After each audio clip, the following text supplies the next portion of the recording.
Mohamed Lamine Tall, je suis le coordinateur du Forum civil au niveau de la région de Saint-Louis. Par ailleurs, je suis le coordinateur de l'Observatoire territorial du secteur extractif.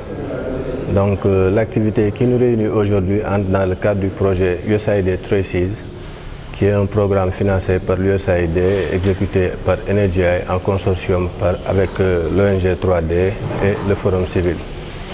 Le programme a démarré en 2022, en fin d'année 2022, et dure 4 ans. Donc nous sommes arrivés à mi-parcours du programme. Donc c'est le moment de faire une activité de suivi-évaluation pour voir ce qui a été fait et les perspectives pour les 2 années qui restent. Donc c'est le moment aussi de rencontrer le réseau des associations des médias entre gens de Saint-Louis, RAMES, qui a été créé dans le cadre même de la mise en œuvre de ce projet lors d'une activité de renforcement de capacité de ces acteurs de médias au niveau local. Parmi les recommandations phares qui ont été ressorties lors de cet exercice-là, nous pouvons retenir 2 points. Le premier point concerne vraiment les renforcements de capacité, parce qu'il faut toujours s'informer avant d'informer. Donc on va devoir renforcer davantage les capacités des acteurs des médias sur les obligations légales et contractuelles, puisqu'on parle d'exploitation du gaz. On va devoir aussi les renforcer sur la transition énergétique, mais aussi sur le journalisme d'investigation, pour les permettre quand même d'exercer pleinement leur rôle à travers des recherches et peut-être asseoir un dialogue inclusif entre les entreprises exploitantes et les médias pour qu'ils puissent avoir toutes les informations nécessaires par rapport à la gestion de ces ressources naturelles.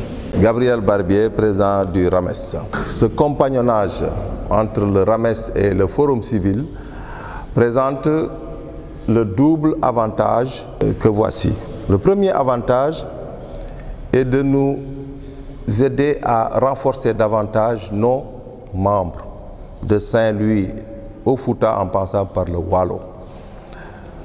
Aujourd'hui, parler du gaz et du pétrole devient essentiel, plus que même une mission d'habitude que l'on fait, parce que c'est l'actualité, et c'est l'actualité brûlante. Sous ce rapport, le Forum civil qui appuie le RAMES pour parler de la transition énergétique, des obligations légales, de la nébuleuse qui entoure la question de Diatara, de l'impact du pétrole, du gaz et même du zircon sur le quotidien des populations. Rien que pour ça, c'est un avantage.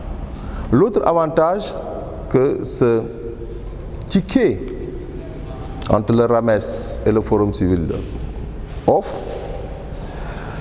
c'est qu'il permet de lever le verrou menant justement à certaines informations sur ces ressources extractives. Aujourd'hui, ces ressources extractives se présentent comme une nébuleuse. On n'y comprend rien. C'est à la limite un mirage. À chaque fois, pour nous journalistes, on se heurte à un mur. Mais ça nous permet aussi de mieux comprendre exactement ce qui se passe autour de ces questions. Non content de fermer la porte, ces gens du pétrole, mais s'adonnent, et on le constate au quotidien, à certaines velléités de division. Les populations de la langue de Barbarie, notamment les pêcheurs, ne diront pas le contraire. Et même au niveau de la presse, on commence à sentir ces velléités. Et nous disons qu'avec le Forum civil, nous pouvons donc renforcer nos membres, mais aussi et surtout nous présenter comme de véritables gestionnaires de l'information, en vue de véhiculer la bonne information aux populations. Et pour ce faire, nous devons nous outiller davantage, nous devons aussi ouvrir certaines portes. On a d'abord eu un partenariat avec NDI, 3FPT est venu et le Forum civil arrive alors qu'on vient juste de boucler 1 an d'exercice.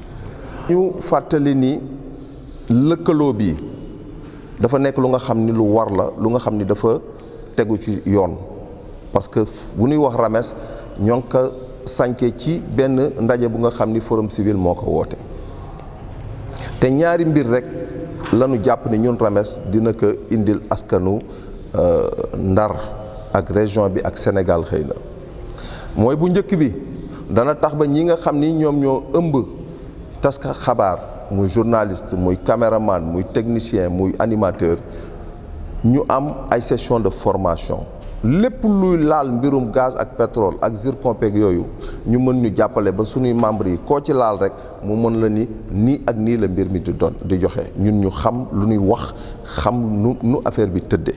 ñaareelu avantage bi mooy balaa nga naan naam ne fa pour ñu mën ci wax nag fokk ñu ubbi bunt yi mais jamono yi bunt yëpp tëju waaw à double tour sax ak Forum Civil war nañu mën nag seet nan la ñuy ubbee bunt yooyu parce que mbir mi dafa mel na ñun dañ koy séenee rek mais gisuñu dara leen ci autorité sax booy wax ak ñoom dañ lay wax ñun dañ ñoo ngi séen rek mais gisuñu dara donc il faut que ñu ubbi loolu mën a jël information yi ci waxtaan ak les responsables ñaaxaat leen ñu wax ak nit ñi pour véritablement ñun ñu am li nga xam ni moom la ñu wax kooku dafay nekk mbir moo xam ni dafay am solo waaye ñoom dañu tëj bunt yi waaye dañu tàmbali si li ñu gis nañ ko ci waa population Langue de Barbarie ñi nga xam ni ñooy les plus impactés dañu gis ni ñoom dañu tàmbali di leen xaajale ci presse bi gis nañ ni dafa mel na ñoom dañu tàmbali itam di dugg ngir mën a xaajale presse bi ak yeneen secteur ñuy ñaax nag te loolu dañ koy lancer appel président Diomaye Faye premier ministre Ousmane Sonko gouverneur Ndar bu bees bi ñu jóg ci loolu parce que lii nag mbirum askan wi la askan wi dañu war xam askan wi dañ ci war a jëriñoo te ñëpp a ci bokk yam